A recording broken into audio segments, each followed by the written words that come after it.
आज हम बात कर रहे हैं नेपाल के बांके जिले में हुई एक ऐसी घटना की जिसकी कहानी एक नहीं बल्कि कई हैं। एक तरफ पुलिस की जांच है तो दूसरी तरफ सोशल मीडिया पर तेजी से फैलती अफवाहें। तो चलिए आज हम इसी उलझे हुए मामले की सच्चाई तक पहुंचने की कोशिश करते हैं।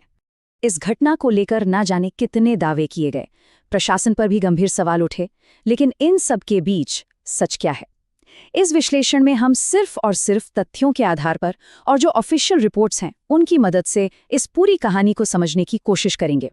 हमारा मकसद यहाँ बिल्कुल साफ है, जो वेरीफाइड फैक्ट्स हैं और जो अनवेरीफाइड अफवाहें हैं उनके बीच की लकीर को पहचानना। तो सवाल ये है कि आखिर हुआ क्या था? तो पहला हिस्सा, एक चौंकाने वाला आरोप, यहीं से इस पूरे मामले की शुरुआत होती है। तो असल में हुआ क्या था? देखिए, पुलिस और मीडिया सोर्सेज के मुताबिक ये मामला बांके जिले के डुडवा गांव का है।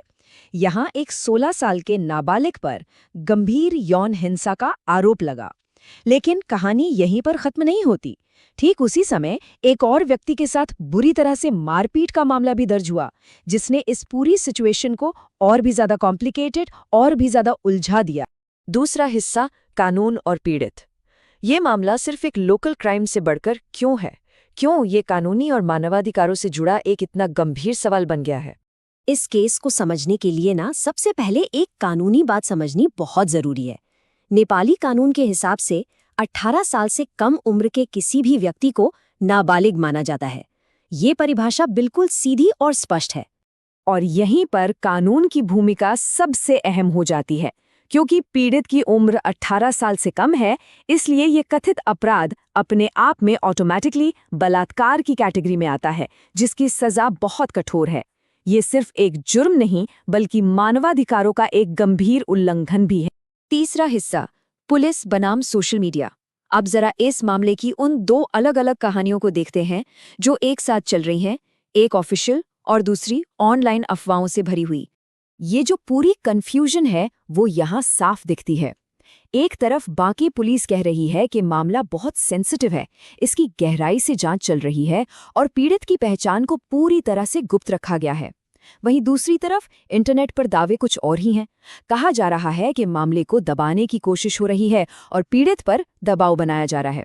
पुलिस ने यह साफ किया है कि सोशल मीडिया की इन बातों की कोई पुष्टि नहीं हुई है, जिससे सच और झूठ का फर्क करना और भी मुश्किल हो गया है। चौथा हिस्सा, एक समुदाय की चुनौती। चलिए अब इस एक घटना से हटकर जरा बड़े पैमाने पर देखते हैं कि ये मामला हमारे समाज के बारे में क्या बताता है। ये घटना एक आईने की तरह है जो हमें कई कड़वी सच्चाइयां दिखाती है। ये हमें याद दिलाती है कि नाबालिगों की सुरक्षा आज भी कितनी बड़ी चुनौती है। ये दिखाती है कि कैसे ग्रामीण इलाकों में अक्सर अपराधों को डर या बदनामी की वजह से दबा दिया जाता है। और सबसे बढ़कर ये हमें निष्पक्ष न्याय की ज़रूरत को एक बार फिर से मजबूती से याद दिलाती है। तो अंत में ये समझना बहुत ज़रूरी है कि बांके डुडुआ की ये घटना सिर्फ एक खबर नहीं है। ये न्याय, सुरक्षा और सच्चाई के लिए एक लड़ाई है। इसका नतीजा सिर्फ पीड़ित के लिए नहीं बल्कि कानून में पूरे समुदाय के विश्वास के लिए भी बहुत ज़रूरी है।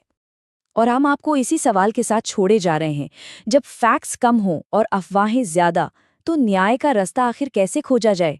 ये सवाल सिर्फ इस एक मामले का नहीं है बल्कि हमारे आज के दौर की सबसे बड़ी चुनौतियों में से एक है।